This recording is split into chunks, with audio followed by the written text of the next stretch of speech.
आज पूरे देश के साथ साथ दिल्ली में भी मुहर्रम का शोक मनाया जा रहा है। इमाम हुसैन के मानने वाले आज सड़कों पर जुलूस निकालकर उनका मातम कर रहे हैं। करीब 1400 साल पहले आज ही के दिन इराक के करबला में मुसलमानों के पैगंबर हजरत मोहम्मद साहब के नवासे इमाम हुसैन और उनके 71 साथियों को बड़ी ही बेरहमी से कत्ल कर दिया गया था।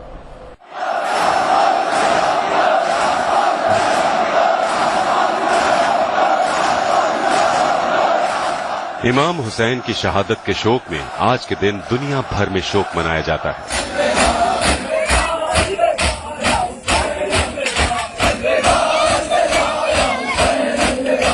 इमाम हुसैन मुसलमानों के पैगंबर मोहम्मद साहब के नवासे थे, जो करबला की जंग में अपने 71 साथियों के साथ शहीद हुए।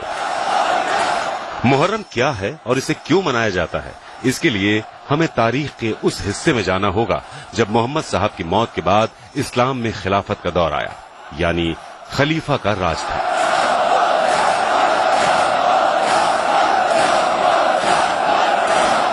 खलीफा को पूरी दुनिया के मुसलमानों का प्रमुख नेता माना जाता था।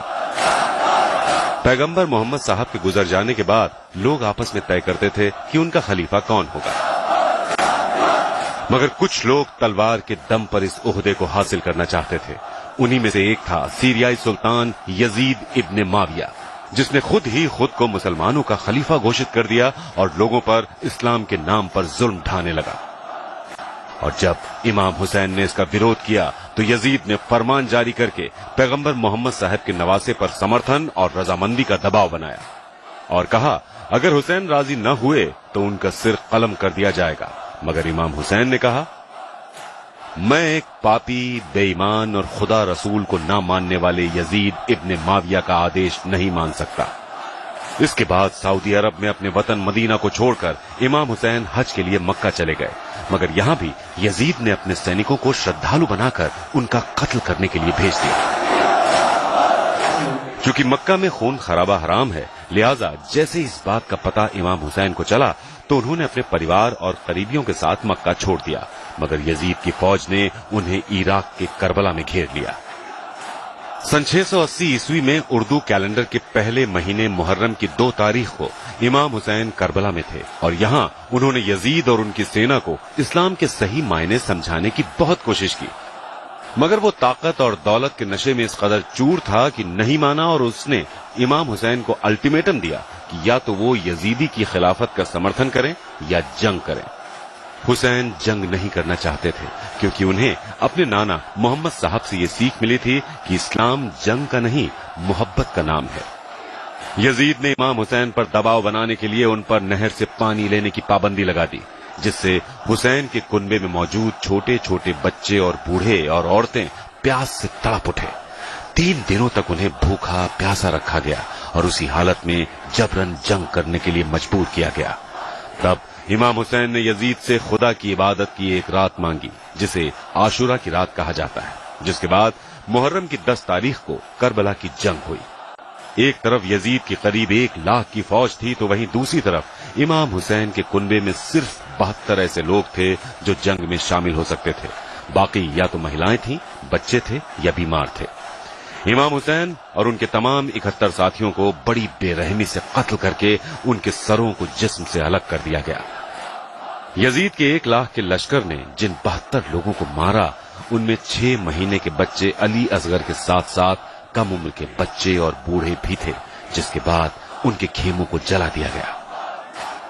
इमाम हुसैन ने खुशी खुशी अपने परिवार को इस्लाम की राह पर कुर्बान कर दिया ताकि दुनिया को यह संदेश जा सके कि इस्लाम तलवार की नोक पर नहीं बल्कि अमन के संदेश की बदौलत है। मगर आज उसी इस्लाम को अबू बकर al Baghdadi, Hafiz Saeed, Osama bin Laden जैसे लोग और आतंकी संगठन बदनाम करने की कोशिश कर रहे हैं। हुसैन और उनके 71 साथी मरकर भी अमर हो गए। आज भी उनके अहिंसा के संदेश की मिसाल पूरी दुनिया देती है। मैंने इमाम हुसैन से सीखा कि मजलूम होते हुए भी किस तरह जीत हासिल की जा सकती है। इस्लाम की बढ़ोतरी तलवार पर निर्भर नहीं करती बल्कि हुसैन के बलिदान का एक नतीजा है। इंसाफ और सच्चाई को जिंदा रखने के लिए फौजों या हथियारों की जरूरत नहीं होती है, कुर्बानियां देकर भी जीत हासिल की जा सकती है, जैसे कि इमाम हुसैन ने करबला में किया। इमाम हुसैन की कुर्बानी तमाम गिरोहों और सारे समाज के लिए है और ये कुर्बानी इंसानियत की भलाई की एक अनमोल मिसाल है। इमाम हुसैन की कुर्बानी किसी एक मुल्क या कौम तक सीमित नहीं है, बल्कि ये लोगों में भाईचारे का एक असीमित राज्य है। अगरचे इमाम हुसैन ने सदियों पहले अपनी शहादत दी, लेकिन उनकी पाक रूह आज भी लोगों के दिलों पर राज करती है। इमाम हुसैन और उनके साथियों पर हुई ज्यादतियों के गम को मनाने के लिए यूं तो हर मजहब के लोग शरीक होते हैं, जिनमें बच्चे, बूढ़े, जवान और औरतें सभी शामिल होते हैं। इस जुलूस में आशूरे के दिन की याद में ताजिए और अलम निकाले जाते हैं। करबला आज भी हुसैन के मानने वालों का सबसे बड़ा तीर्थ स्थल है, जहां मुहर्रम और अरबईन में करोड़ों की तादाद में जायरीन आते हैं। ब्यूरो रिपोर्ट, दिल्ली आज तक।